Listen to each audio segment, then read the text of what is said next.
大家有冇睇最新嗰個中國行 Speed 嗰個不得了？依家最紅可能就係嗰個榮昌江歌啦。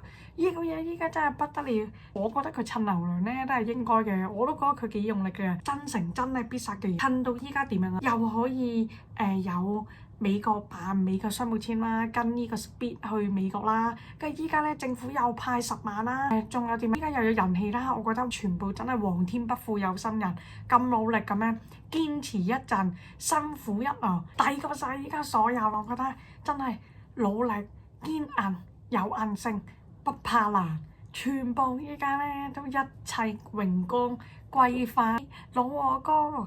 真係不得了，我見到嗰個太佩服啦！真係搏一搏單車變摩托，咁樣追一追成個行程，成個流量依家都賺晒啦！睇下先，有全中嘅影響力啦，跟住有一波破癲嘅富貴啦，勁大嘅流量，仲有被真誠打動啦，美國嘅商務簽之後仲要過去繼續同Speed 一齊美國拍片㗎啦，呢個我都好期待，我會繼續跟蹤㗎嘛。政府都鼓勵佢要獎勵10萬去裝車，問人哋借呢1萬，性價比真係太高啦！性價比咁樣用朋友借1萬，跟住依家還啊，咁有9萬賺，成個行程嗰啲花費全部報銷，真係服唔係講笑。依家絕對佩服呢個榮昌江歌呢個人，厲害犀利！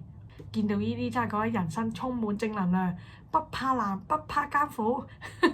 第二個成功喎，就係你，太精彩啦！就係依個機會，真係人生都改變。咁樣成我都醒起台灣個 way，應一應呢個著名網紅，依家又有廣告，依家自己錢都賺到哇哇聲，仲可以買跑車，太服就係咁樣，好。